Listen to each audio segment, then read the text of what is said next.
Good afternoon, everybody. This is the Helping Friendly Podcast. We are so pleased to be with you today. I am RJ. I'm here with Brian and Megan. Hi, guys. It's draft day. What's so good about it? Yeah, this So, is when we come with, guns a-blazing, yeah, ready to go. man. All day I'm just long, glad to we've see you just been both. trying to undercut each other in our text Yeah. thread and Oh, man. So figure out serious. ways to insult each other and rile each other up. And Actually, this it's has been been a so bit of much fun. we've been avoiding it, actually. We've been kind of a little bit less intense. I think last time we just got so intense that this time we've been a little on the DL about it. So Well, Yeah. here's RJ what's won. gonna RJ happen. won last time, so who was going to Mhm. get upset? Yeah. Yeah, Not me. exactly. This Not is me. so true. I got to tell you guys, we got there's actually going to be a new reprise show announced, I think maybe tomorrow, toward the end of March up in ski country. I'll give you that. But we're gonna have more reprise shows coming. But we do have a bunch of shows coming up, which I want to mention again. On the 27th, we're going to be at the Met in Pawtucket, Rhode Island, and then the following week we got the 6th at Off the Rails in Worcester, the 7th at Putnam Place in Saratoga Springs, which I'll be at. Brooklyn Bowl Saturday, I'll also be at that, and then Dharma Bums in New Hope on Sunday the 9th. I guess I'll probably be at that too.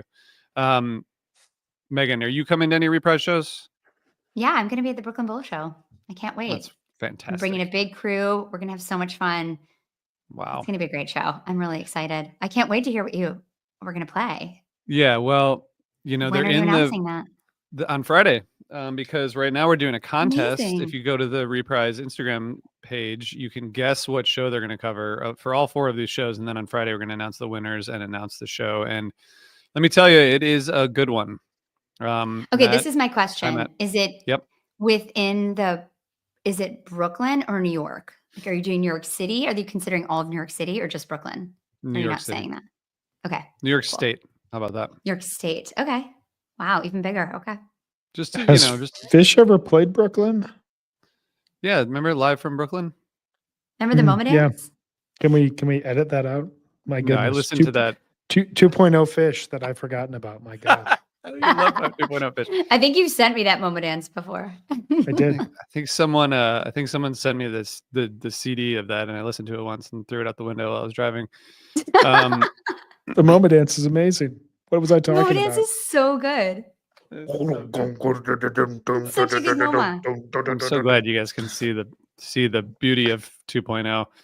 Me Okay, too. what else? Me What too. else do we need to talk about, guys? Before we get into this, because we got to get. Well, someone somewhere very high up in rock royalty finally got their ears fixed because Phish has been nominated for the Rock and Roll Hall of Fame. I would argue 20 years too late. Thanks for catching up. Really appreciate you guys just jumping on the train here. But it is something they have deserved for a long time. This is one of the most successful independent bands of all time that have cultivated a culture around them, cultivated a fan base all by themselves. They played the shows. We came to the shows. They took the risks. We followed the risks. We challenged the risks. We debated the risks. They kept doing it. And they had 100,000 people in South Florida for the millennium. And that should have been it. Done. You're in. Let's go. We're done. But they have stupid stipulations and rules about singles and crap like that and whatever. They're in. They're going to be in. They're going to be in. We're going to vote them in, aren't we? We're going to have to. Yes, I've already voted today, and I'm so excited, although a little sad because I've been on the soapbox for so long that now I'm like, oh, now I can't complain about this anymore. It's actually happening. It's thrilling. This is the year, though. It was the Sphere. Must have been Evolve. All those boomers heard it on their Sirius XM radio, and they were like, man, let's do it. These guys, they deserve a shot. Megan, if Oasis is going in. I just appreciate your bravery for going out on a limb and saying that you think Phish should be in the Rock and Roll Hall of Fame, especially I don't know if you've been saying that on podcasts like this one. I mean, not everyone would have the gall to do that, and I just thanks, RJ. I'm proud of you. Are you suggesting that Oasis should not be in the Rock and Roll Hall of Fame? This is the second Oasis shade that you've made today. I'm saying if you compare Oasis to Phish in the contribution to music history, and maybe I'm seeing that as an American, and I don't know what I'm talking about in terms of British music, but what the fuck? No, they're not on the same level. They have What Phish has accomplished? No, I don't think Oasis has accomplished anywhere near that. Megan, just don't look This is back some in great anger. draft energy. This is some great draft energy. I love it. Maybe I'm totally wrong. I don't know a lot about Oasis. I got to be honest, but I just feel like You should go and just blast they one definitely of- maybe. Did you guys miss my joke? And your 'Cause you were whole life. talking over Yes, me? I heard your joke. Don't look It was a back in good anger. joke. Great song. Be Here Now, like one of the greatest coked out records, bloated coked out records of the 90s. Come on.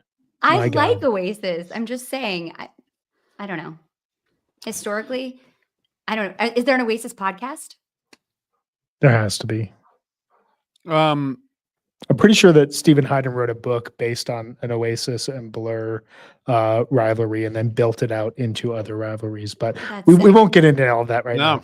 no, we're not. We're not going to do that because we have a draft to do. Brian, why don't you tell us about this draft? Yeah, So because we- you changed everything. Everything. You changed everything in the draft. Yeah, Everything. it's a totally different So- kind of draft now. Do you want to explain the draft? No, no, please go ahead, Brian. So we are drafting Phish studio albums today, but because that comes with an asterisk because there are a couple live albums here and there are a couple unreleased demo albums here. We're gonna show you the full list of albums that we are going to be working with here. I believe that the full list is 27 deep. So we have 6 categories today. We have 1.0 albums, 2.0 to 4.0 albums, unreleased / live albums, recorded jams, meaning an album that has a jam on it, charted LPs, meaning albums that charted on the Billboard charts, and then wild card, meaning anything. And to Megan's, I don't know, frustration, anger, hostility. Yes, certain things were changed about this because we don't have like 96 versions of Tweezer to work through here. And I figured we should shake this up a little bit in terms of how we do it to give you, the draftee, a little bit more time to say, I want to pick this album and I want to pick it in this category. So none of these albums are linked to a specific category. Now, obviously, certain albums can only go in the 1.0 slot. Certain albums can only go in the 2.0 to 4.0 slot. Certain albums can only go in the unreleased live album slot. But there is a lot of mix and match that you can do to build out your overall list, which we're going to do here today. So as we go through this today, whoever is picking their album will be picking the album and then assigning it to the category.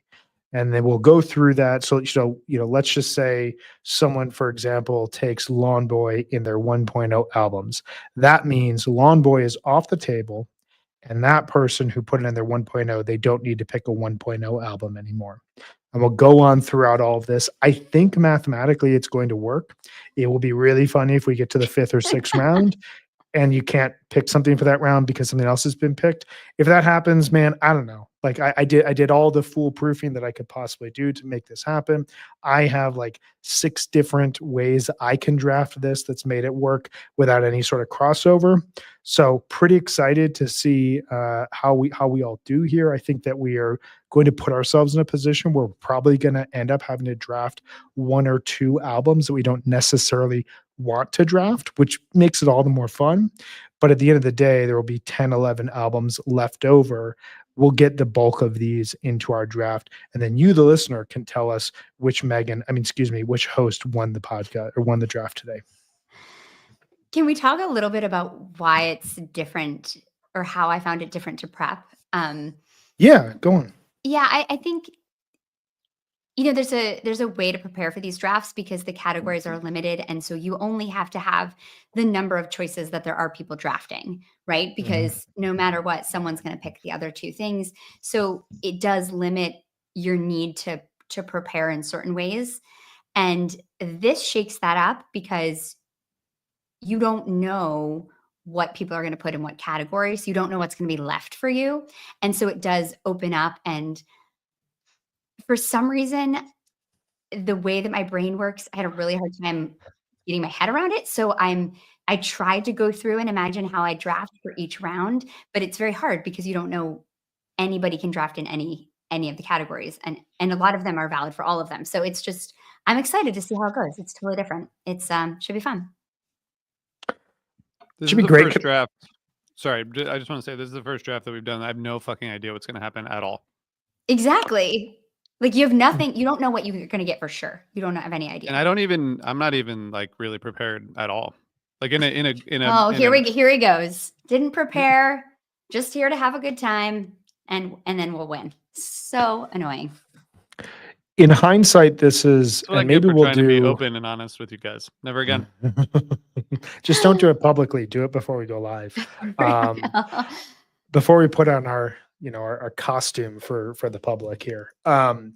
So as I think back to our other drafts, like the 25 plus minute jam draft, the tweezer draft, there were so many options within those Yeah. that this model would not work. You kind of had to isolate choices. The cool thing for those is, because of how few choices we ended up making, we will go back and do part 2, part 3 of those, because there's more tweezers to talk about. There are more 25 plus minute jams to talk about. With this, and with like the Phish years draft, or with the 2024 shows draft, there's such a finite amount that like we are going to get it right here, or we're going to get it completely wrong. You're going to be the judge of that. I think that this is going to be the most accurate representation of quality Phish album-esque output that has been put to wax, because of the way that we're going to be drafting. But I think you're right, RJ. Like going into this, I have less of like, I know kind of what my initial game plan is, but after round 3, it's kind of out the window and just based on whatever's left at that point in time. I do want to ask you guys though, before we get started here, we have talked pretty much at length over the last couple of years on this podcast, and this podcast since its formation in 2013 has talked at length about Phish shows, and we haven't dove into Phish albums as much. So I went through, I know RJ did too. Meg, I don't know if you prepared. I went through and I listened to every single one of these albums in order over the last 2 weeks, which was the first time I'd ever done that to Phish albums. And it was a really interesting experience. I'm curious what your guys' relationship with Phish albums are, and if there's any sort of like different perspective you have based on preparation, whatever prep you've done or haven't done for this episode. Meg, I know you listen to everything as well, so go ahead.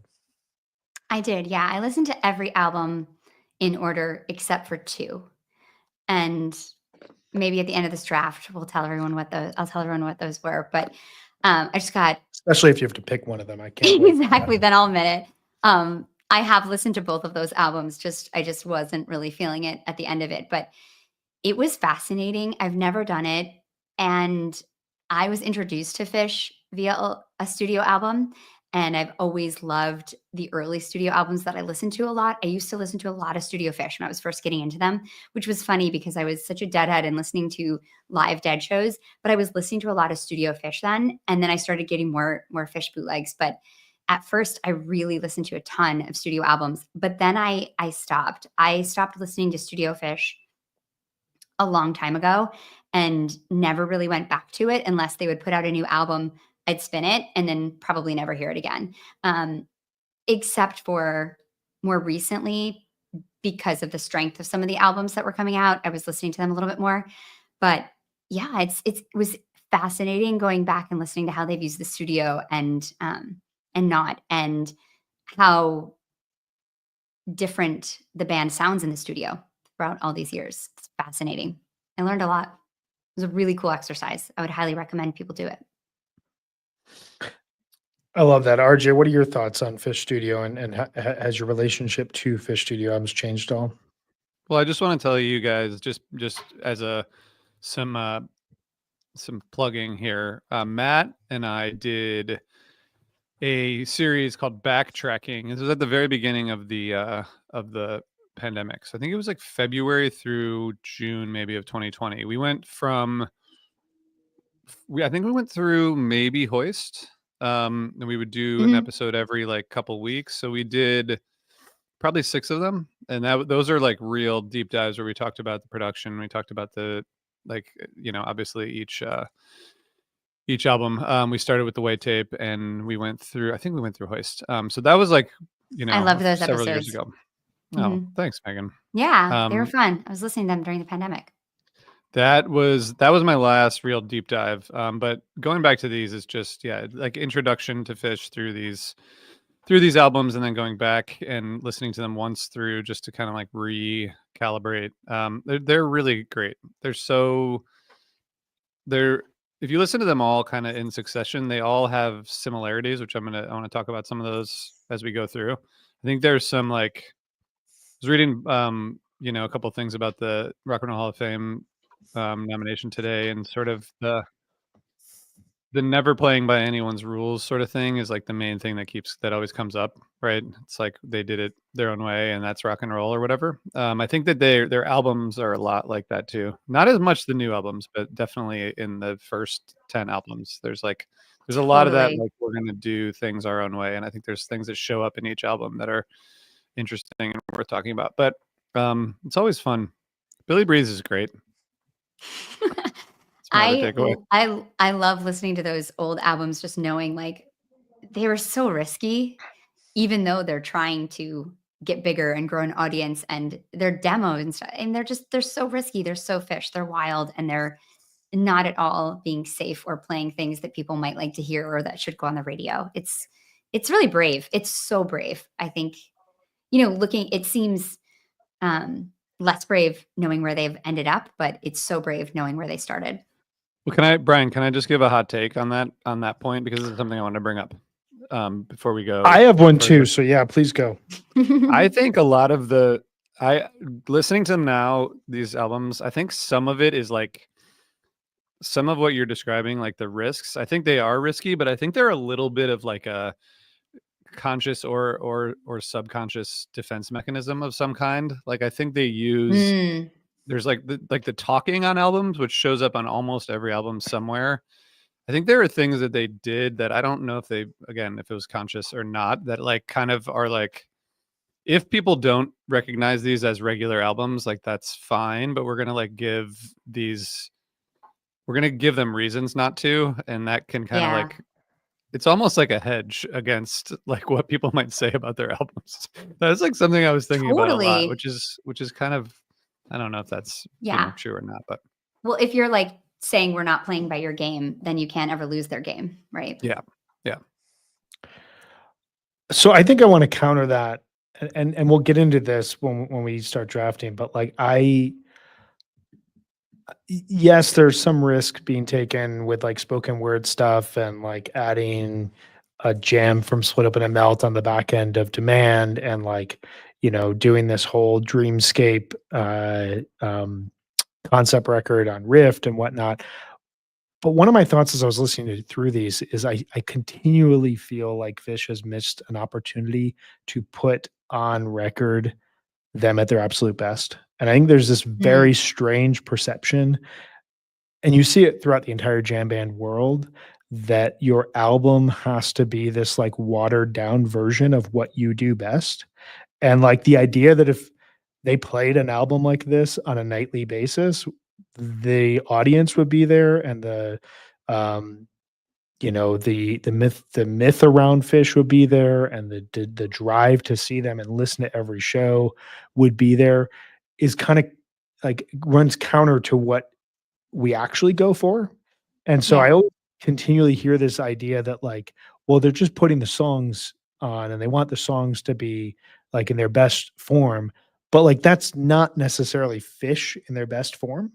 And I feel like there's a missed opportunity with them not releasing something that showcases them at their strongest, which is communicating to each other without words, musically, trying to understand the other person and what they're saying in the moment in time, and then shifting with them. We have a few of those on our large list here that may or may not get drafted at some point in time, depending on how people approach this. But that was one thing I kept thinking, was like, another 12-song album of like 4-minute songs that like is just about moment for liftoff. Mm. And I wish we would have at least that one record because, like you have Eat a Peach, which has a 30-minute centerpiece jam on it. Miles Davis just started releasing records that were 28, 29-minute long jams. Tortoise has a great record released in the mid 90s. The name is blanking on me. I'm so sorry to all of my Tortoise heads out there, but it begins with a 20-minute long jam on it. Like there are many examples of rock bands and of proto rock bands being like, this is us in a live setting at our most experimental, and we're going to give it to you in the studio setting as well. And it's always been strange to me that Phish is kind of hid from that. So I kept thinking about that as we went through this. That will probably inform some of my picks. We'll see. But should we go ahead and start drafting right now? Well, we've ready. Yeah, we've done a good job of we did the obligatory 20 minutes of not doing the episode. So I think we can go now. I think we can You do can it. go. Can I just say one thing about what you just said, Brian? Yeah. And that is, to me, like the best Phish albums are the LP on LPs. Like those that they've released, those live jams, those are the best. Like that's real Phish. That's Phish. And those did not count for this large list. Yeah, we didn't put them in. That's Because a we great just note. choose them all. I don't know. I think we just choose them all. I think we would, and I wanted to give us a chance to really think about studio records. We're gonna roll the dice here, and then RJ, I'm gonna suggest you show the draft page on so that all of our viewers can see it as we're building this out. But RJ, you won the last draft, so you get to pick a number between 1 and 6. 5. Megan, what do you pick? You came in second. 2. Okay, I'm going to go 3. We're going to roll the dice right now and see who is going first. It's whoever gets closest without going over. The first pick. Got to roll again. First pick is 5. RJ will get the first pick in today's draft. So Meg has 2. I have 3. We will see where the next person goes. Next is 5. So I am going second, and Megan has the turn. All right, RJ, why don't you go ahead here and share your screen? And I'm not really not ready for this. I Can we know just- my stomach is like a little bit okay. Can we do this next week? We got to go today. Okay. We got to go today, RJ. Someone tell me. There's only like 4 things on this list that I need someone to tell me what they are, and then I'll be ready. Okay. All right. Here we go. Okay, so everyone sees the list here. You got the categories, you got the albums. Brian, I'm just going to do a little, little maneuvering here. There we go. Sure. Whatever you need. It's called spreadsheet expertise. You know what I mean? Mm-hmm. All right. For those of you listening, just picture a beautiful spreadsheet. Okay. Shit. It's a blank one right now. It's It is a about to be blank filled in. one. It's going to be amazing. Okay. I wonder if I'm really going to do this. No, I shouldn't do that. I don't think I should do I'm that. so curious is what's going first in this draft. Okay. I'm just gonna start and go with recorded jams and take a live one. Yeah. That's the right call. That's the I right call. I almost did something that I think would have been pretty stupid but entertaining, but I'm kind of glad I didn't. Okay. I wish you did. Thank you. It's nice. All right. So, All right. and Megan gets 2 is the idea. And you will get 2 when it comes back to you. Oh, right. Yeah. All right, Brian. All right. So a live one is off the table. So I am going to go. You know what? I was thinking a lot about this. Well, shit. No. Because I only have 1 pick.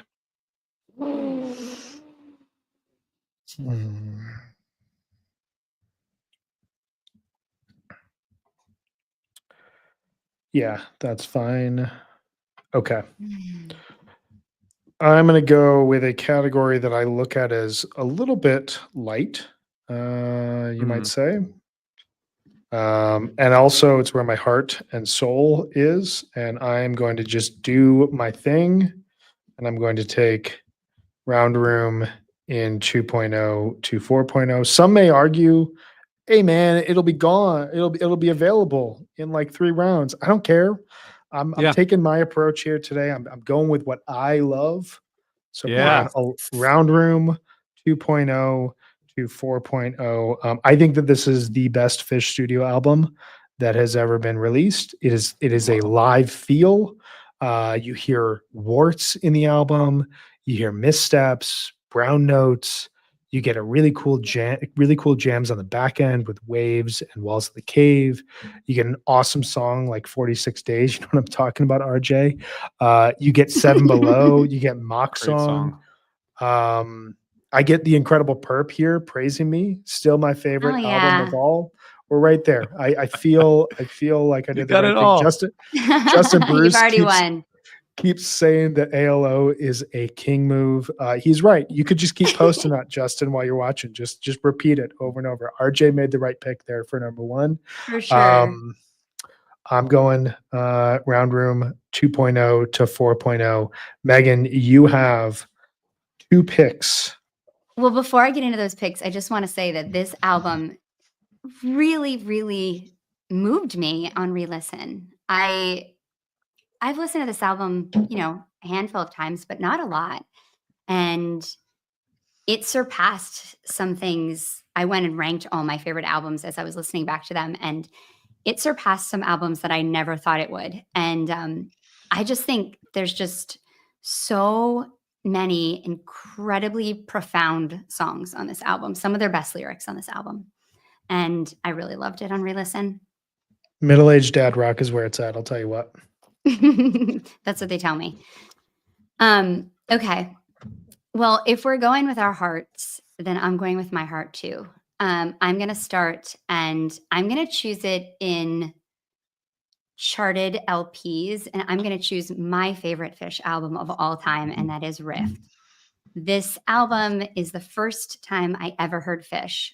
I pressed play on Rift, and I know I can't remember that exact moment, but sometimes I feel like I can, because every time I play this album, I'm just transported to being 17 in my bedroom, probably smoking weed through like a toilet paper roll and like some sort of weird thing so nobody smelled it in my house, with like a towel under the door. And I just remember being completely lost in this world, and it changed my life. And the ability that they have in this album to vacillate between emotional depth and playfulness and technical mastery. It's just, this album takes my breath away, and I absolutely love it. And listening to it again in this context, it still held up. So Rift in charted LPs for me. It's a good pick. That's a really good number 1 pick for you to make.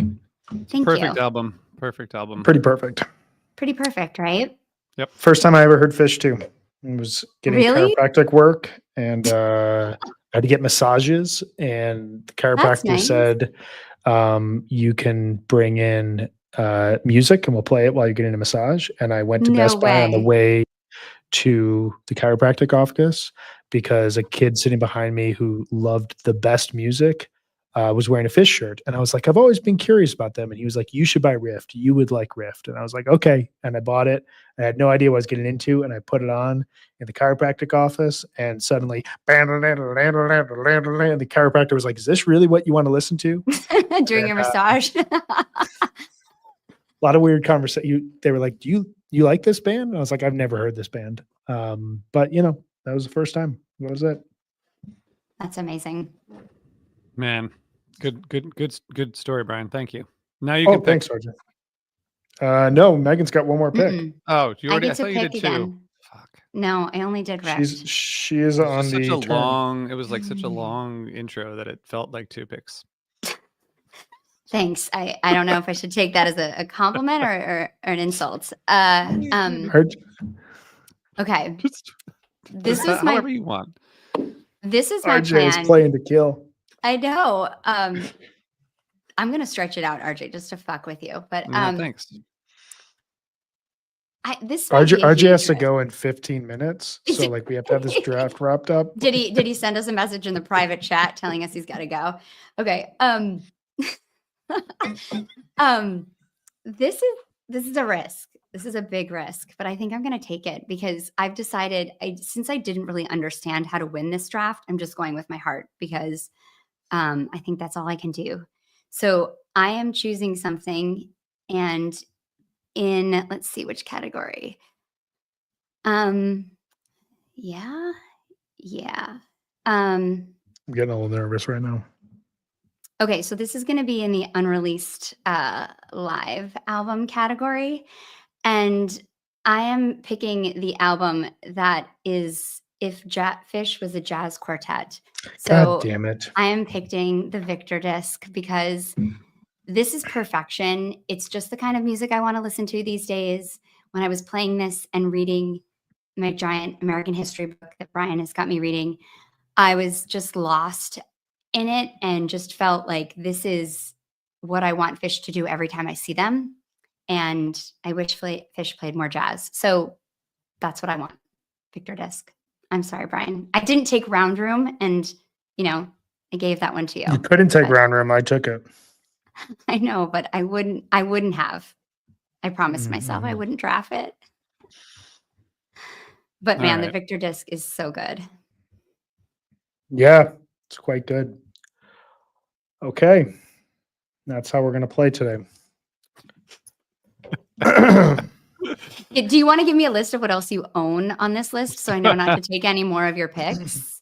Do you also own like every other good album on here? Or just that one? Wow. Look at this. now we're cooking. All right. Well, now I got to go for big guns because someone's coming to play.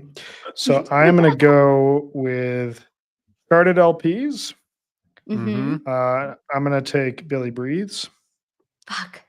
Okay. Which is also a perfect record. I would say Yes. probably a more perfect record than any of your other picks. Is that talking to me or RJ as well? I Just think he's talking to the voters. The Academy. It's got an Abbey Road suite on the back end. It's very well produced. The Caspian story of being made at sunrise is unbelievable. Are we really talking? Are you really comparing it to Abbey Road? And let's pump the brakes a little bit here. Come on. I think it's pretty well known that the back end suite is inspired by Abbey Road. Like, inspired by is different than like. Come on. I'm just saying. I would put Bliss and Swept Away and Steep up against like Golden Slumbers. Like, come on.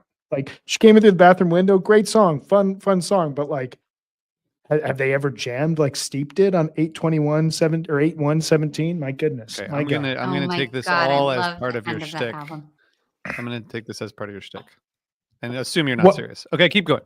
What shtick? My goodness, I thought Phish was the greatest band of all time. All right, so I'm taking Billy Breathes in charted It's LPs. a good pick. Yeah, it's a great pick. It's not as good as taking the Victor disc in unreleased live albums, but we'll just deal with that in podcast rehearsals. You know what I love about Billy Breathes is that it's just such a different vibe than their other albums. It's so like has this quiet confidence that you can only make this album after you've kind of made it, and they don't need to chew up scenery on this album. It's just it's so beautiful. Mm-hmm. All right. RJ, you have the next two picks. What are you going to go with? Are you going to break my heart too, or are you going to break Meg's? I'm trying to do both at once. I actually have a question about an album and whether it fits into a category, but if I ask it, then it's going to fuck everything up. So I guess I won't ask. Can you ask it without naming the album? I don't think so. Can anything released in 2.0 to 4.0 go in the 2.0 to 4.0 album, or only official albums? I thought only official albums. Got it. Okay. I did not know that.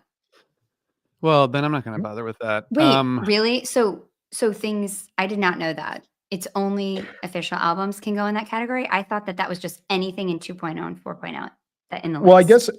I guess actually, as I have it written down in the notes, sorry, any album released between 2002 and 2025. So yes, Yeah. you can do anything. But it would have to be an album that's released, not one of these other things. That's not an album. No. And I'm going to backtrack on what I said. So Okay. please, if we could have the intern edit that out, so it doesn't Yeah. sound like I'm changing the rules in mid game. tell I'm them. just Sure. remembering the rules in mid game. Anything can be. The risk you take is if you take something that is unreleased or live in that field, you may not get something as strong in the unreleased live Yeah. album. Do you know Got what I it. mean? Yeah, Yep. yeah. Okay. So it's I'm just ready. it's about your strategy, and if you feel strong about it, then I would go with it. Okay. I'm gonna take in 2.0 to 4.0 the headphones jam Fuck. because do you guys want to know why? Yeah. You I guys do. both gave like a 15-minute speech about your picks, so I'm gonna at least just give a second. This here. deserves a 15-minute Oh, speech, and I actually have yes. one to follow up. I So do go too. ahead. Same. I love this album. I am not, as as we've discussed, I'm not a huge 2.0 fan. The summer Yeah, we know. 2003, and winter, even though I did declare You- winter 2003 as the a most, top 5 jam. Top 5 tour. I mean, it changed everything for me. But this headphones jam is the best representation of 2.0 jamming of anything. Like if you want to take 45 minutes to understand what Phish sounded like in 2.0, this is it. This is like there's a little bit of everything. It's got like you listen to the like 2003 and 2004 shows, and there's like like 20 minutes of kind of like nonsense, and then like 4 minutes that are awesome. This is like taking 10 of those 4-minute awesome pieces and putting them all together into one piece that really flows well together. It's so great. And I don't know, I think it's the best representation of that era in terms of like a piece. totally. So spacey and ambient. I love this so much. I wanted this. I Hashtag. hadn't listened to this in a couple of years. Yeah. And I was Same. bowled over by how good it is and the fact that I need to be listening to it more often, because you're absolutely right. I don't know if I would say it's the best Yeah. representation of 2.0, Well, 4.0. you love 2.0. I you love 2.0. do. Sorry. A lot. All right. Sorry. Let me rephrase. Not 2.0 to 4.0. 2.0. 2.0. I don't even know if I would say that, but I would say, number one, this should have given us all reason to believe when it was released in 2006. And this was like a fan released, like a fan decided that they wanted this released, and Kevin Shapiro released it, which is something Kevin Shapiro should consider for $725.99, because I am a little bit of a fan of this band, and I've been demanding the release of that show for at least a decade now. I didn't think you'd get that in today. I'm impressed. Somehow I figure it out. But also, yeah, I mean, like when you consider the challenges of late 2.0 Phish, this is the best side of Phish during that period. This is focused but experimental at the same time. This is a great pick. Pretty annoyed, but it's a great pick.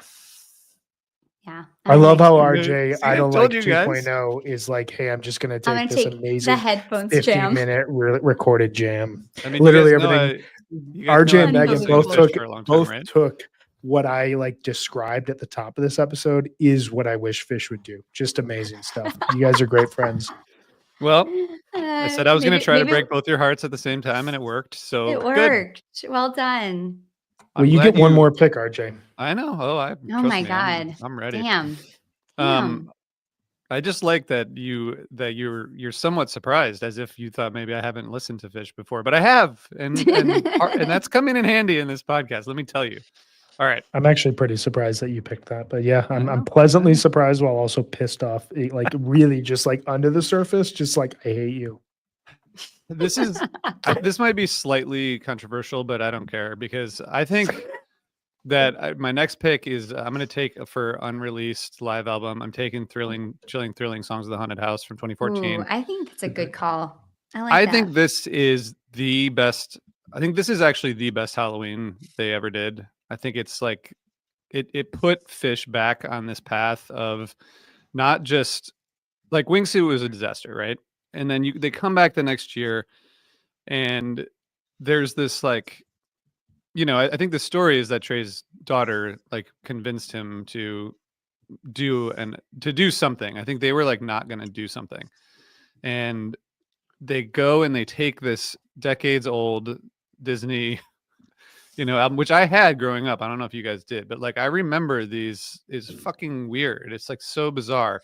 And they take these little skits and turn them into dance music, and it rejuvenated like the entire repertoire.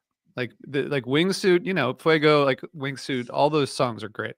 But like this gave that other side of Phish, the humor, the goofiness, everything that they hadn't done for a while. Like Wingsuit was so serious, and the Halloween was so heavy. It was like, what an amazing, risky thing to do. And then they basically revamped how they thought about creating more original music and went back to just like, let's just create a bunch of instrumental tracks and just fucking jam. And now we get to hear the dogs, we get to hear the dogs sometimes, late second set. Hell Yeah, it's interesting. When I listened to the Wingsuit set, it was the first time I'd listened to it in a long time. And I was listening to it with headphones in, and my thought the whole time listening to it was, this is the most amazing thing Phish has done conceptually. But I think if they could do it again with like all the songs they've written since then, they would pick like 12 different songs or like 9 different songs, because it was, by the end, it was like, thank you guys so much. Yeah, that was so cute grateful. when he says that. Yeah. Because you could tell he was like, ugh, I don't know if they like it. But to your point, RJ, Chilling Thrilling, like it brings back everything that makes Phish special and magical and shocking and surprising. It's a great pick. This holds up. I think the only downside to this release is that we, for whatever reason, don't really get Shipwreck or the Chinese Water Torture, which are great songs that we should get more often. We've gotten like Shipwreck quotes, sure. but Yeah. like Shipwreck is this like So ambient, beautiful song. Really It's cool. amazing. Yeah. Very long fuse, great call, incredible perp here. I got that to open show I saw at Alpine 2015, and it just smoked. There's a great one from My Favorite Night of the Baker's Dozen. It's an awesome song that they just barely Yeah. play now. So Cool. every time you guys think about Martian Monster, why don't we play something else? How about Yeah. that? Just play something different from that album. Has there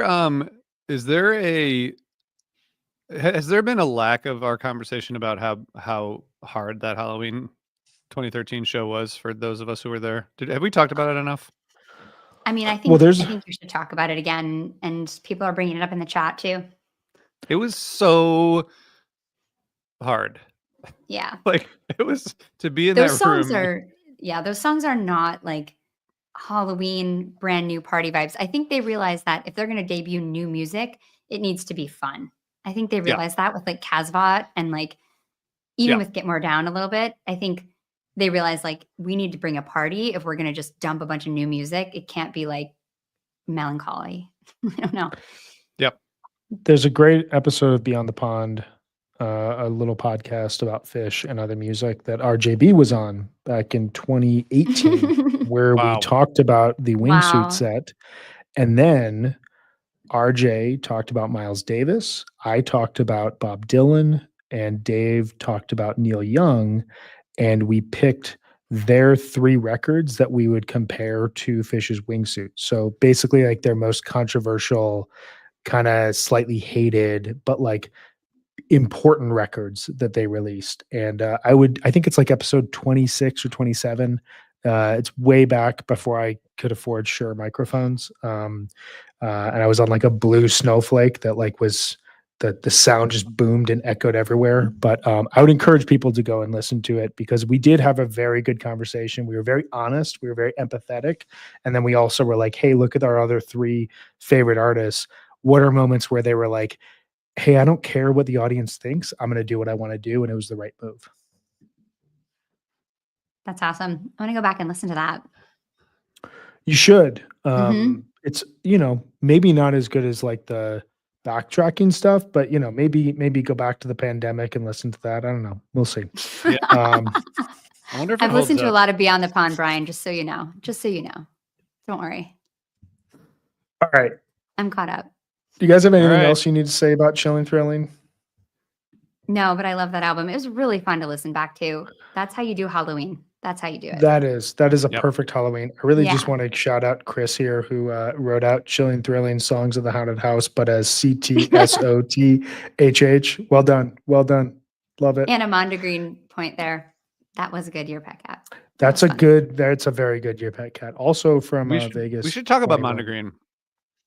Yeah, I don't we think should we've talk ever about talked Mondegreen. about Mondegreen. Yeah, Mondegreen was great. Have we ever broken down Mondegreen? I don't know. That's a I good think we point. might have done an episode about Love that that. Sunday show. So good. A Sunday afternoon. It was hot. So fucking hot. It was so hot. And Trey was wearing a jacket, like legitimately a jacket. All right, Okay. Brian. Brian, how many picks do you have? I just have one. I'm in the middle. I have the Okay. worst spot. What I had last time. Yeah, that's You about are. Yeah. It's a All right. snake. I think if I get don't it pick now. this, if I don't pick this in this section's going to go off the rails.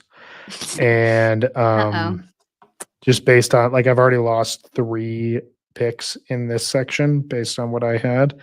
And also, I'm a little nervous about this section too. this is one of my favorite releases the band has ever made.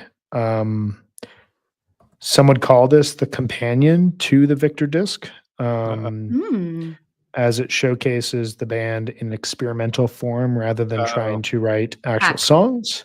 I know what's happening And here. so I know, I'm me going to too. take in recorded jams based on the 10-minute What's the Use?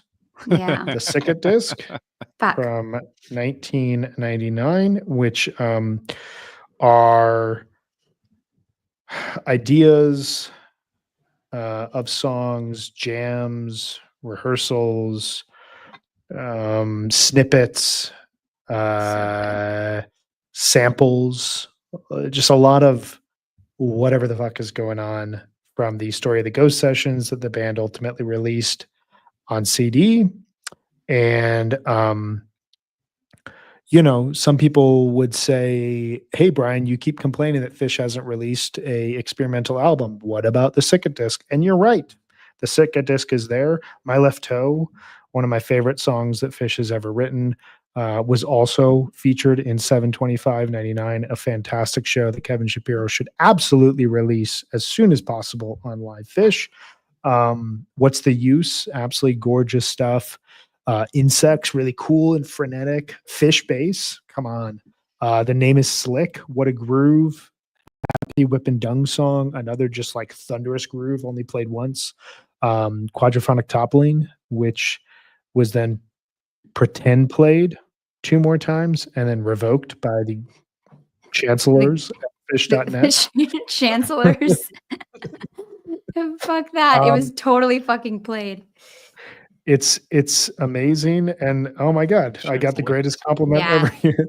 Getting the Sicket disc is like picking the Wow. Providence Bowie Wow. best jams. You should Yes, automatically nice. win. Jeez. But #voters, you know what, man? That is a good. Let's just Good give Brian the point. win, you know? Yeah, Brian, you can just have the win. How You about can that? just have I it. You don't. can just That's you not just how have this it, stuff. That's so I not don't how get like this harassed works. about this via text. You can just have it. Harassed. The only harassment is over the Victor disc because my goodness, have you ever been in a Phish Oh my chat thread God. with me? My God. All right. So I took the Okay. Sicket disc. You guys don't get it. That's how it goes. We don't get it. Yep. But we don't get it in so many ways, Brian. I think that's part of the problem. You know? So this is true. So we are now going into we're closing round 3 and starting round 4 with Meg. Should I do a recap here based on where we're at? Yeah. Sure. Yeah. All right. RJ has taken in the 2.0 to 4.0 albums the Headphones Jam. Very smart pick. Unreleased live albums, Chilling Thrilling Songs at the Haunted House from 2014. Very smart pick. and Recorded Jams, Alive One, 1995. Very smart pick. I really just want to compliment RJ on not taking an actual studio album yet. That's just amazing. I can't believe that. I have taken in 2.0 to 4.0 Round Room, best studio album Phish ever made.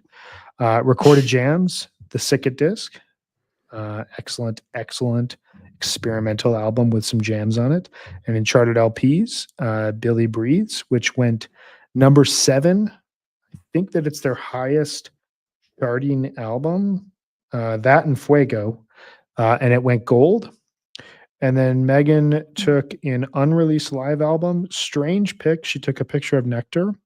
And then she took in Charted LPs Rift, which went gold at number 51. Amazing stuff. Take that back. Take that back, Brian.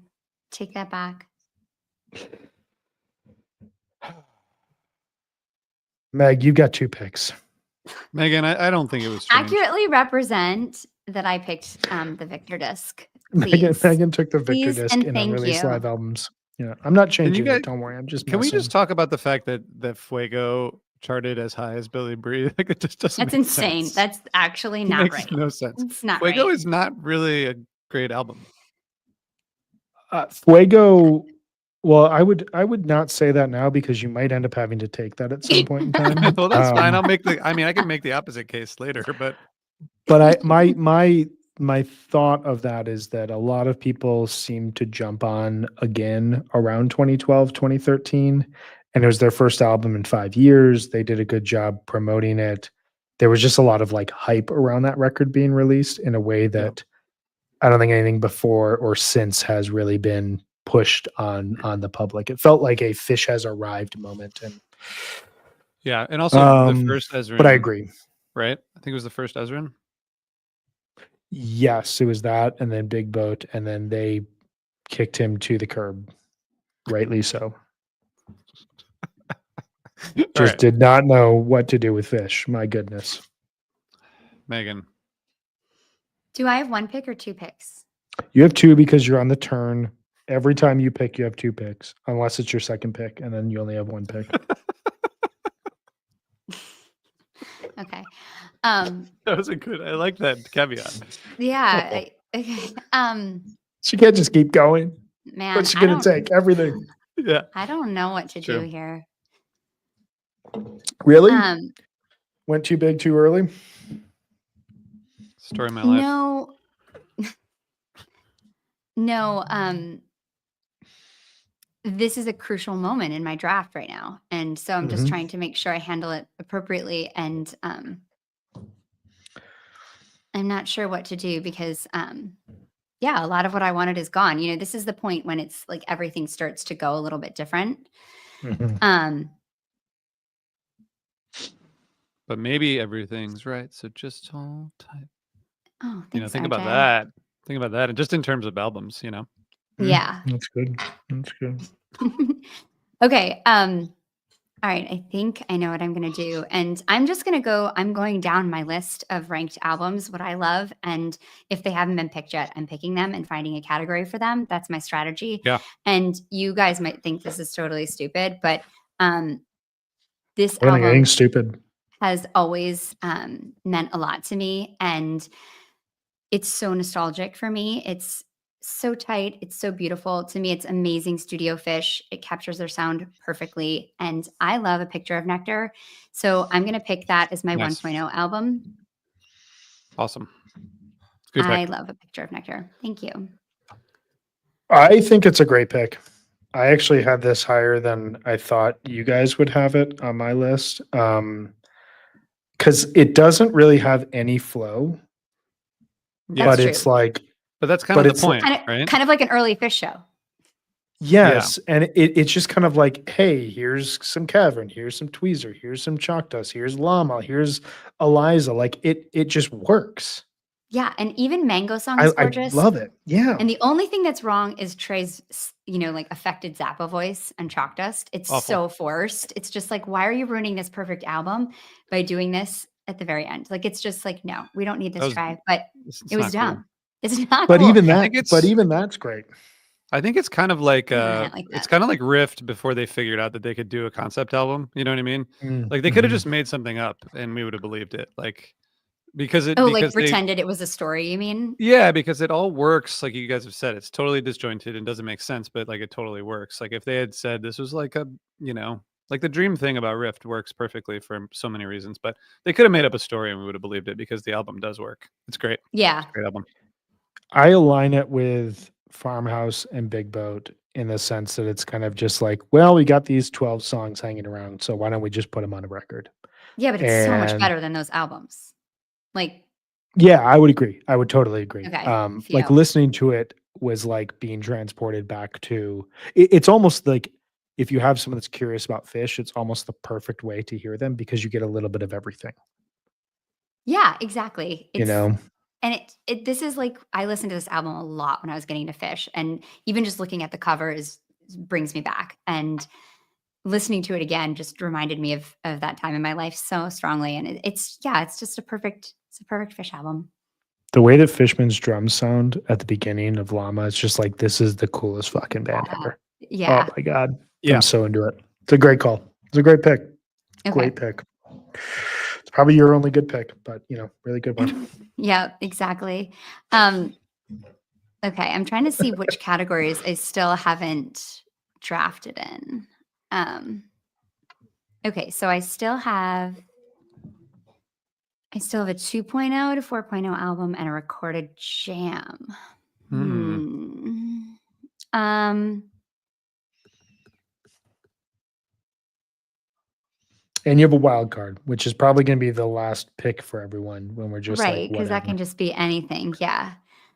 I'm really torn here. I can't decide which.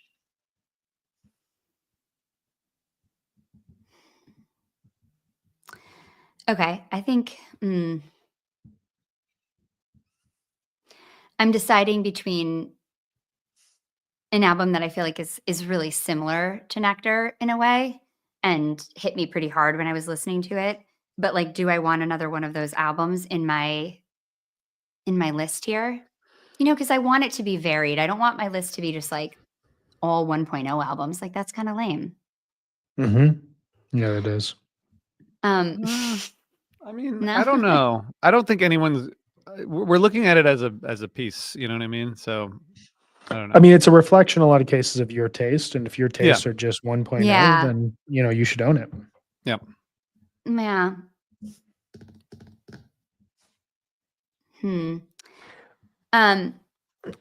Okay, I'm really torn about this. I think Glenn Russell's comment here about Nectar being the best album cover is interesting because I don't know if I agree, but I do think like as like you were just talking about this record is like something to get into Fish with. Like when you learn who Nectar is Yeah.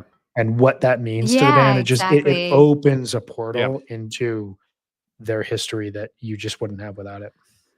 Yeah, I agree. It's evocative to me. I love it. Okay. Agree.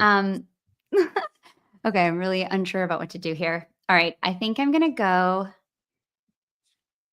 I don't know why I care so much about this. This is a little embarrassing. Come on. Okay, Is I it? think I'm not it's embarrassed. a little embarrassed how much I like think I'm thinking about this. Okay, I think for I am gonna go for I think I'm just gonna do it, and I think it has to be I can't do it under that one because RJ will make fun of me. Um, I'm drafting Junta because I think this album is just fucking awesome, and It's great. it's just it's so tight, it's so clean. They were even thinking about layers and textures then, and I just love even like in Dinner and a Movie, they're having those conversations underneath the song. It's just or they're like breathing underneath something, or there are kazoo sounds under Trey's like solo and Bowie. They're thinking about how to make their music more sophisticated before they have the tools and the sophistication like available to them. I just see them searching for that in a way that I find just amazing and really ahead of their time. So I'm picking this. I guess it's going to have to go under which category is it going to go under? I guess it's going to have to go under recorded jams for me. But RJ, don't come after me because of What's the recorded jam that you're justifying its existence here? I mean, there's several. There's Tell several. me- I tell me won't one. say, I won't There's say one that's Union kinda Federal bad. because it's kind No, of bad. I know. I was just fucking around. You think Union Federal's bad? I just think it's kind of boring.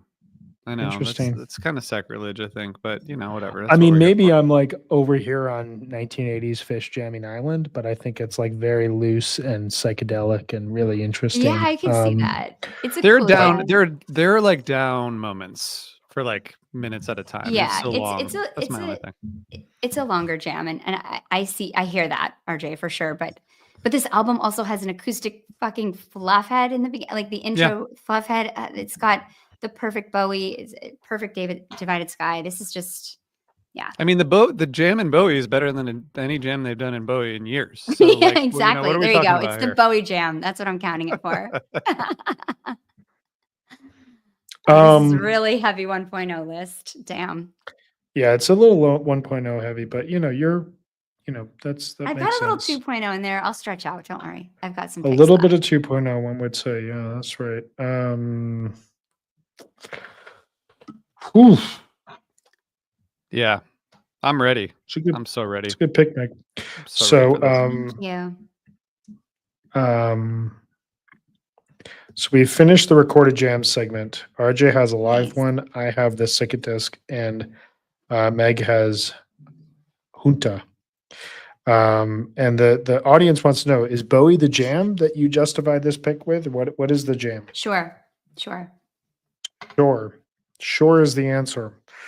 Now let's go to our There's sponsor. a few jams on that one. Shure microphones. Actually, you know what? Thank you for the reminder. Let's take a quick break. Okay, Brian, keep going. Now that we're back, we're going to do a vocal jam to celebrate Megan taking Junta. I pronounce it Junta, but I just want to say that Chris is saying when Phish gets inducted into the Hall of Fame, they're going to play A Picture of Nectar. So at the induction, one of those songs. So sounds like that should definitely be in your studio album draft list. Yeah. I think it's a good justification. Me too. But there's no wrong answers in this. This No. isn't. I think in like the Tweezer draft there were wrong answers. I think in this draft I actually think there are wrong answers. I agree. This is more of like a what do you like, which is cool. I would argue that feeling better about it. there was not a single wrong answer until like round 150 of the Tweezer draft. People just took wrong picks. That's what I would argue. I don't think there were any wrong answers. Like, how do you? Oh, like there are so many good tweezers, you mean? Yes, we can Yeah. do at least 3 more Tweezer drafts, eliminating the ones that we did, and we will all be like, "That is a sick tweezer. That's a sick tweezer. Oh my god, that's a sick tweezer." So true. All right, so I got a pick here, and I got a big decision to make. I thought it was my turn. No, the way a snake draft works is it. RJ, this is a snake draft, and the way that it works is Yeah, I'm go ahead. gonna like I just woman keep- explain you. I forgot who was in the middle, but now I remembered because it's Brian. 'Cause he only gets one pick at a time. Poor Yeah, Brian. not like me who gets 2 picks unless it's my second pick and then I only get that one. That's literally my favorite thing ever. It's maybe the best thing that's ever happened on this show. I know. It's so good. I just All want right. to make sure you Can I understand. tell you something Fred. really quickly? I have 4 of my top 5 albums in this fucking draft right now. That's I have awesome. 4 of my 5 top ranked albums. I'm just We're feeling very really good proud. about that. We're very Thanks. proud of you.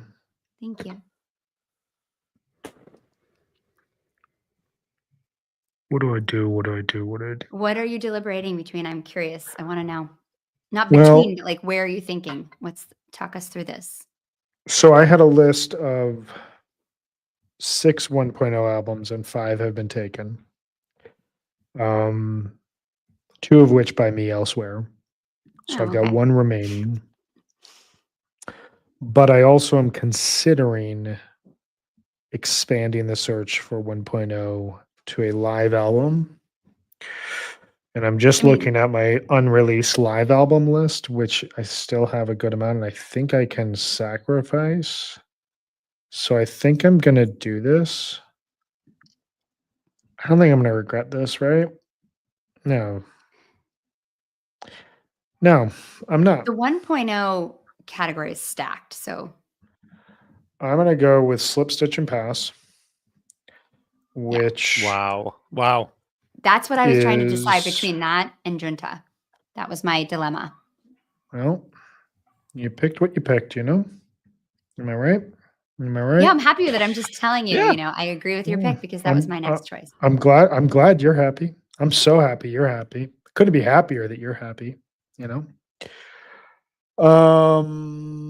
Sorry, Meg. I'm just really salty about your Victor disc pick. I'm just gonna be honest. I know, I can tell. I'm gonna get so much shit about this. This is like just as bad as the fucking Boise bag. It is. Guys, I'm texting with Ryan Storm. So guys, let me know when it's my turn. So Slip, Stitch, and Pass, I'm gonna take because obviously Phish had released a live one prior to this. This was the first like single show release that we got. This is a very important show for the band and thus a very important release for the band, especially considering the Wolfman's Brother, where they felt as though when they came out of it, they had figured out who they were going forward. And you get a lot of amazing mic. You get a really fantastic cities to open up, which was a bust out, first time in 3 years. Weird Mike's Groove. You get a Hell of My Baby at the end, which is just such a charming little song that was played so much in the mid 90s and no more. Solid Weekapog with some Doors quotes. Same with the mics. It's just I remember buying this and I always think about this version of Cities and like the way that Trey yells 9 to the crowd because it's in Germany. I don't know. I like it. I think it captures the band at a really interesting point in time. We talked a lot about 1997 last year during the top 25 tours because there's some great tours. We did not include Winter 97. However, this is kind of the crux of where 97 Phish is born. So I'm happy with this. I'm going to stick with Slip, Stitch, and Pass for my 1.0 albums. Sick. I'm a little sad that you have this, and it's kind of funny that you have A little. the 97 album and I have the 2.0 album. It's kind of funny. This is what happens. The way that the Wolfman's is like so sultry and it just eases into Jesus Just Left Chicago. That transition is one of my favorite things. I love this album. I've listened to this album a lot, and because I got to be at the Mark Hall the year before, knowing that room, it's so small, and just imagining them playing this there is just, I didn't see a show like this when I saw them there. Let's just say that. But it's fine. It was fun. I had a lot of fun. You sure didn't. This show is not like this. Were you at the show where they just got too high? Yeah, I was at that show. That was, in Amsterdam. Yeah, that was crazy. They just sat on the edge of the stage and were smoking. They didn't finish songs, but I didn't know because we'd all been smoking all day too. So no one really knew what was happening that day. I actually was standing right behind the light board. I was like right behind Kuroda then because there was like this spot where we were all it was so hot in there too. And it was super oversold. And we were all in kind of the hallway, just being like spinning and dancing and stuff. And then I ended up easing up and was like right in the soundboard and where the lights were and took a bunch of pictures from there. And that was a vibey night. I love it. I love it. That's awesome. All right. European Phish. That's a dream. European Phish. Ready? I'll tell you what. I'm ready. RJ is up next with 2 picks because that's how Snake Cast works. Dang. Oh, right. Yep. Yeah. All right. I'm going with, sorry, I didn't mean to scroll down on that. Okay. So for, what category am I in again? Sorry. You've got 1.0 album, charted No, off I'm good. I'm good. I'm LPs, good. and wild card left. I'm good. Okay. Yeah, I okay. guess I'm gonna go with charted LPs, Story of the Ghost. So that's gonna do that. Nice. This album, I mean, come on. This is the representation of kind of the other side of Phish, right? Like this is the beginning of kind of the end of 1.0 Phish in terms of the music, right? In Like terms of there's albums, yeah. right, like it, I don't know, like from the cover art, which is like weird, to the songs that are so weird. I got to talk to Trey about this album at the 20th anniversary, which was really fun. But there's so many songs on here that really are now like such a core part of the Phish repertoire, including of course the title track. But I think this was the second one that they recorded at Bearsville. That sound right? Yeah. Yeah. And it was recorded in two separate chunks, at least maybe three, like between 97, early 97, later 97, and then some 98. I mean, I think this vibe on this album is like unmatched in terms of Phish recorded recorded stuff. Like, I think it captures this era perfectly. The songs are great, and it's just like, I don't know. I guess it's more of a nostalgia thing than anything, but I think it's kind of a perfect representation of where Phish was going toward the end of the 90s. I think this is something that I think the only other option here is Billy Breathes for what I'm about to say, but I think that this and Billy Breathes are the two records where the sound on the stage matched the sound on the album. Mm. Yeah. Like since then, it's been a lot of here are just 10 to 12 songs that we've just written, and they're going to be recorded nicely. Yeah. But like, what does Evolve say about 2023 to 2024 Phish? What is, I mean, I guess like Joy, kind of that whole vibe, but like the sound emitting from the stage is captured in the studio in such a way that I wish they would do more. And you like hear the jams from these songs within these songs in a very, very cool way. Love this album. It's so great. It's so great. It's a great album. Okay. Good pick. So charted LPs is closed with Story of the Ghost, Billy Breathes, and Rift. That is a pretty, like those Solid category. albums could be all the 1.0 albums. It's interesting that we applied like the three biggest 1.0 albums to that section and not 1.0. I think that was Sure. a self-conscious move. That was fun. Yeah. I'm not sure why. I don't know why, okay. because both of them are kind of like stacked, both of those, like the categories. Yeah, I guess it's just because there's so much before, like everything's 1.0. Not everything. Yeah, exactly. So much of it. So much. According to some people, everything is 1.0 and then everything else is just, sorry you missed the train, man. Okay. With my next pick, I'm going to choose Farmhouse for the 1.0 album. The first album recorded in the barn. The stories about the recording of this album. This is the flip side of Story of the Ghost, I think, in a way, right? It's like loose.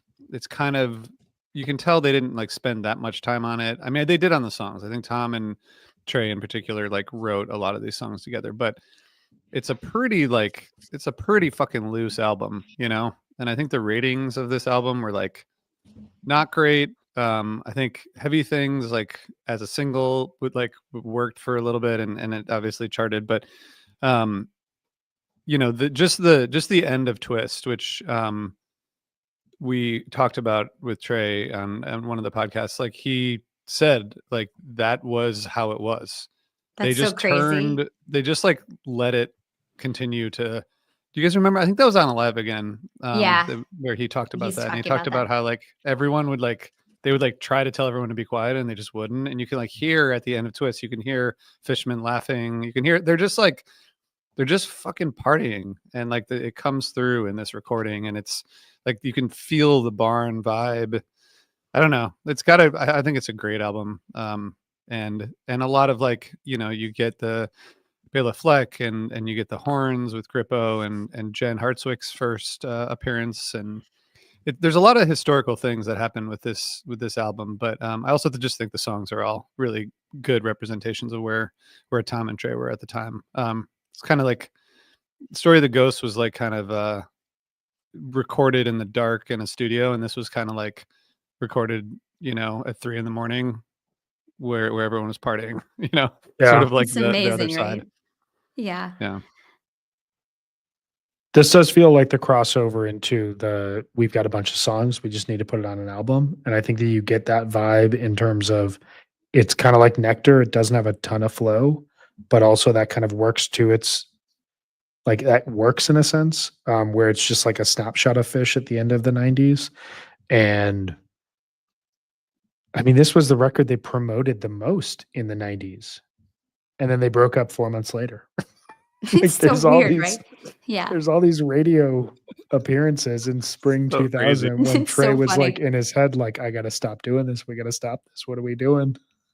It's so crazy. And if we didn't have this album, then everybody that I meet that is not into Phish, that's like, oh, you like Phish? They're like, yeah, sometimes I don't really like Phish, but sometimes I'll ask Alexa to play Phish. And they always play the song Farmhouse. So every time some person says that to me, we wouldn't have that if it wasn't for this album. BT to boot with some just like top of the rope. It was a tab dump and everybody followed. Mm. Reaching for commercial success. Yuck.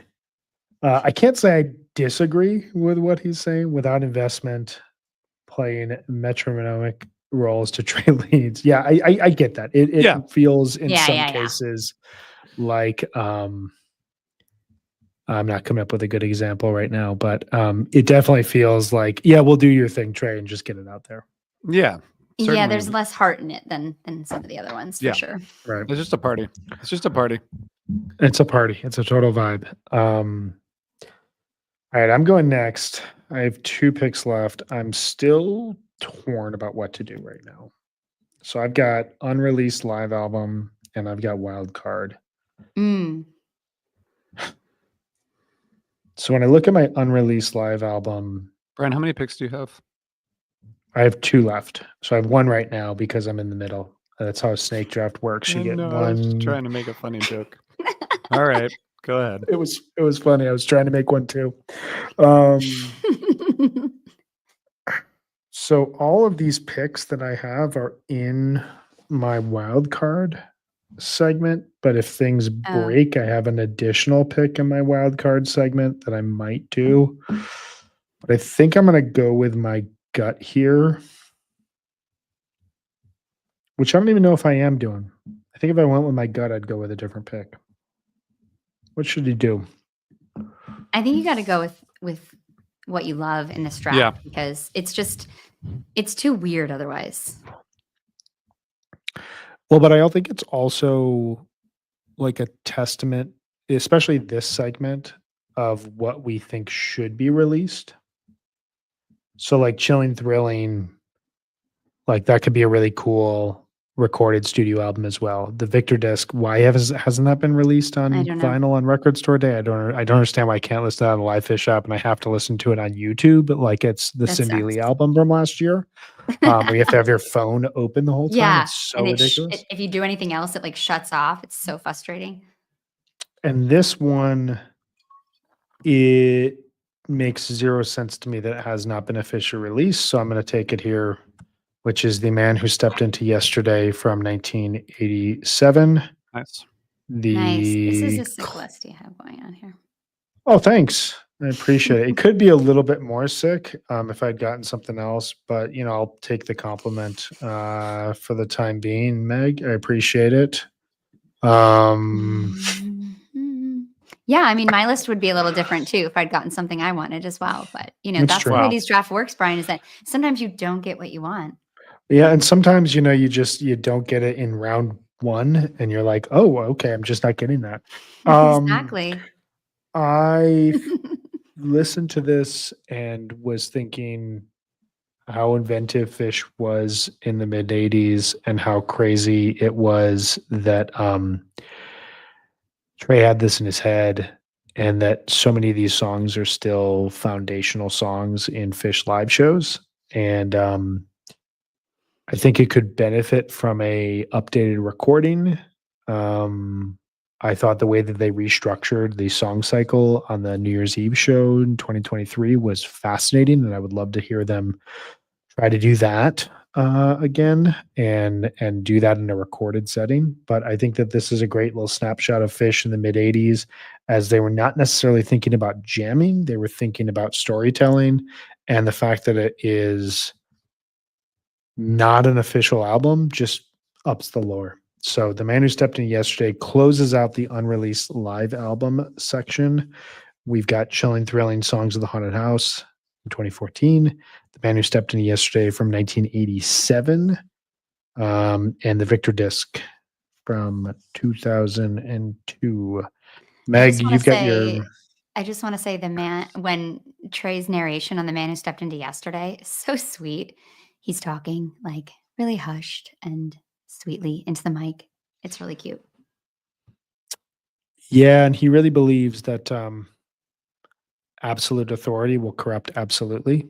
It's a very poli-sci 101 lesson that he tries to distill on people, but I don't think people necessarily still grasp it. So it may be simplistic. You know, the twist at the end may be simplistic, but it is ultimately facts prove us out. So The Man Who Stepped In Yesterday, 1987. Guys, I want to just tell you before Okay. Megan, before you pick Megan, thank you, Brian. I like that interjection. That was good. The range of our picks. So the range of years of our picks, I just was calculating them. So Megan's is 13 years, Brian, yours is 15 years, and mine is 19 years. Which I just think is interesting, given how that this band has been around for 40 years, and we're like I'm about to blow that up. because we're operating in like a a small part of the existence of the band with good reason, I think. Sorry, Megan, please Yeah, proceed. definitely with good reason. But I think I have to change that because I have to pick in the 2.0 to 4.0 category. And my choices in that category, they're gone. So I had 3, but one of them I chose, and then you chose the other 2. So I have to make I have to choose something that's quite different from the rest of my list so far, but I feel good about it. And I love this album. And this album dropped at a moment when everybody was stuck at home and it was the pandemic. And they announced that they're going to have a listening party for everybody and drop their brand new album, Stigma Oasis. And it was such a special moment for everybody during the pandemic. And I think this album, they show the montage with all the pictures of them up at the barn and the snow. And it's just like, everything's going to be okay. Everything's right, and there's a great jam on this album. Speaking about not jamming on albums, Brian, here we go. We've got some beautiful songs on here, songs that Trey really likes to play. So, yeah, I think this album's awesome. And the fact that it came out not that long ago is pretty fucking cool. So I'm choosing Sigma Oasis. Vance Powell mixing it. I think everything outside of the recording of Shade is outstanding. Talk to me about that. It's basically their long and winding road. It's like you take a very sweet song and you're just like, and I love Don Hart. This is not a Don Hart hate. And I'm comfortable with my opinion here because I got just like beaten up on Twitter this night when I like happened to make one note of criticism. But I think that the strings just like drench it in that sort of like, it's like how I feel about Monsters. It just ends up being like it's too much. It's way too much feeling. It ends up being a little bit like, it takes this song that I think is like one of the like prettiest love songs that has ever been written by this band, and like in like 3 minutes gives you the complications of a long-term relationship perfectly. Yeah. And it drenches it with strings because, of course, like I would counter that with Running Out of Time from Big Boat that just like simplifies that song and gives it power. But that's me. That's why they don't Mm. pay me to record music. No, I never thought about that. That's interesting. I could see that, especially because this song, when they play it live, it's super simple and it hits really deep. So I could see that. I never thought that. You got one more pick, Meg. I do. This is my last pick. This is your last pick. Wow. Okay. I kind of forgot I had two. Let's see here. That's I how a can do. snake draft works. You now only have one, but you had two. Okay, awesome. I can pick anything now. That's cool. You Anything are that's left, free to pick right? anything left.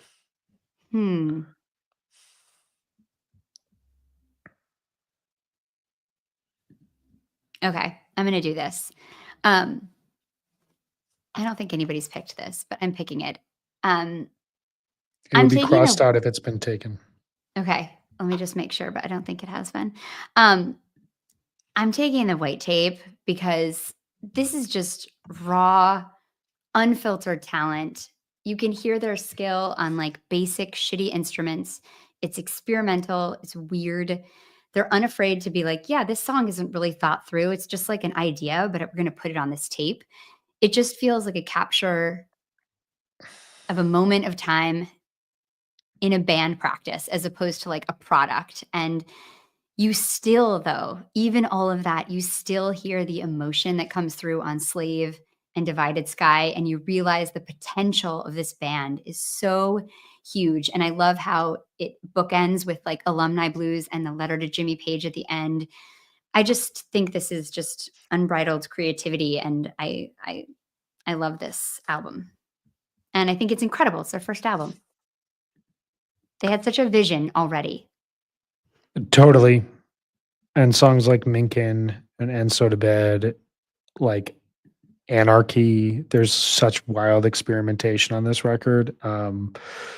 This is my number one pick for Wild Card. It's a great pick. I think this record shows like a deep artistic side to Phish that I think is Yes. slightly overlooked in the general public eye when you think about them as like a silly jam band.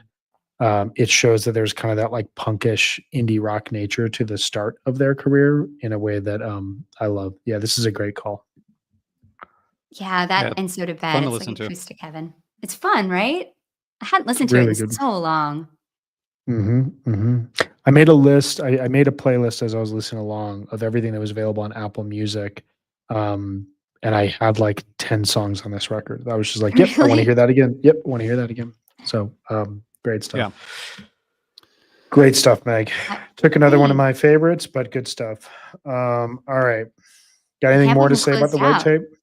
No, I'm excited and I feel good about You my should list. be. You Mhm. should be. You got the Victor disc. I'm never gonna live this one down. All right, I have one more pick, and I am 99% sure what I'm going with. Yeah, 100%. 100%. I'm gonna go with Caswell Voxed, Iraq Wow. from Wow. Wow. 2018. Look at this guy. Non-attendance bias, I will say. I was at this show. That's not why I'm picking it. I think that these are some of collectively the best songs the band has ever written. It is Really?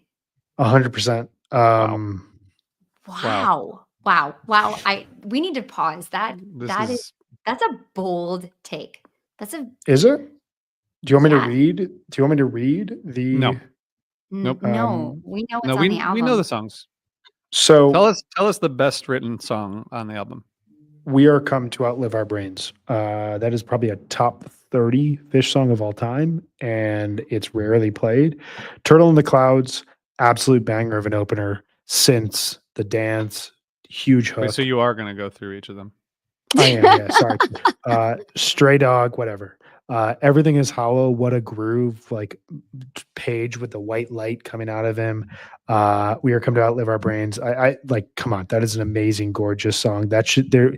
We should have already had a 25-minute version of We Are Come to Outlive Our Brains. Santos has fallen off only because it's like literally just used as a 3-minute set closer. Or hey, we got 5 minutes left, so we're gonna do the encore.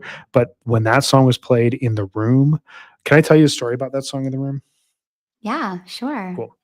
So, I was supposed to do the Vegas run with my wife, and about a month before, she was just like, you know what? I want to do Halloween with our son. I'll do Fish Vegas some other time. Why don't you go? And we ended up like doing a contest for the last 3 nights, where we auctioned off, like people were trying to predict what the band was going to play. RJ, you remember this? It was a ton of fun. Really nice guy won, and then he was like, "Hey, I gotta take off after the first night." So we just like gave away tickets in Las Vegas. But for Halloween, I took my dad. He was in Las Vegas for a trade show, and it was his second Phish show he'd ever seen. And we went dressed up as stepbrothers, and we had a really awesome crew near us, and they just kept passing my dad joints, and he just got really high. And by the last chorus of Santos, he was standing with his arms up, yelling, "I will always remember where I was." And he'd like internalized the vibe of the song, and it was amazing. That's awesome. This so sounds where like was I? attendance bias, to be Probably, honest. but whatever. The final hurrah, I killer do sick like that groove song. that should be jammed out. Play by play, super dark, wild groove that should be jammed out. Death Don't Hurt Very Long almost ruined Phish 2019, but I liked that song. It was a lot of fun. Cool Amber Mercury, total groove, and then Passing Through, kind of too sentimental, but ultimately a really fun song. Ultimately, I think that this is a perfect 10-song album, and I think that we should get at least 1, 2, 3, 4, 5, 6 of these songs played way more often than they already are. So I've said enough. RJ, it's your pick. You can Say that finish us again. out here. All Say right. that This is it, RJ. Last choice. Let's go. All right. I'm taking Evolve in the wild card. Yeah, nice I pick. think Evolve is awesome. I mean, this It is. you actually, you know what? There are people I know who co-host podcasts with me who say that 2024 Phish is some of the best Phish of all time. And those people who believe that and think that and talk about it, none of that would be possible without these songs, which I think Really? is So true. yeah. So yeah. true. Of course. Interesting. That's an Wave interesting of take. Hope, Pillow Jets, Life Saving Gun. Oblivion. These Come on. Oblivion. good. These are fueling what you're hearing right now. It's been the case since the beginning. But we've talked about Yeah. this a million times. Some super sophisticated songwriting on this album, I think. I love this I think album. Love this album. songs are great. It got him I'm into the just- Rock and Roll It's Hall got of Hey, Fame. Look at that. it's got Hey Stranger on it. Hey, I think Hey Stranger is a good song. But, some of Thank the VT to This has a- Hey Strangers. this is overproduced, but a almost- great set of songs. it's a very Trey heavy album with like obviously some Tom and Scott and then a Mike song, but you know it's almost Great all Mike song. Trey driven. Yeah. The like 2023 Phish doesn't exist without some of these songs. The new material always gives them, you know, inspiration and fuel for improvisation, and without these songs, like Phish wouldn't be jamming how they are right now. I think that's like a pretty obvious statement. So you think the Definitely agree. songs are what led to the jams?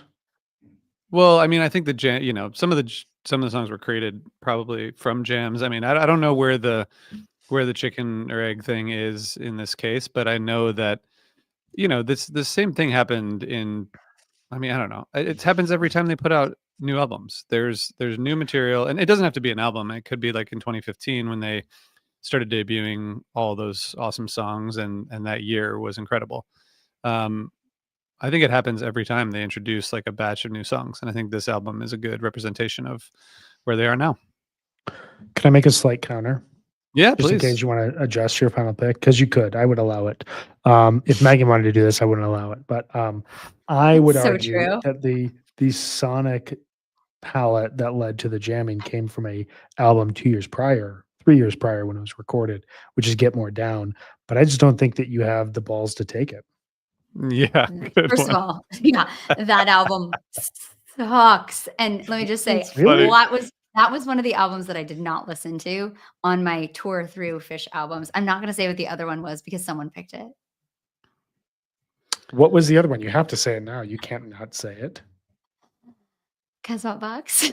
Oh my God. Hey, man. I don't Hey, love it. that's- I don't love it. Sorry. Hey, we're all entitled to our own opinion, even when it's wrong. Mhm.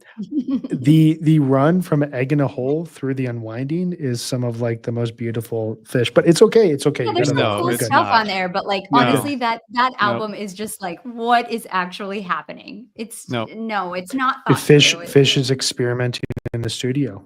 Nope, not good. No, because It's that not was good. and I think it led to awesome shit. There's no doubt, but that album is just there's no argument for that album being good. There's just not. It's not. I'm gonna there's make not. the argument.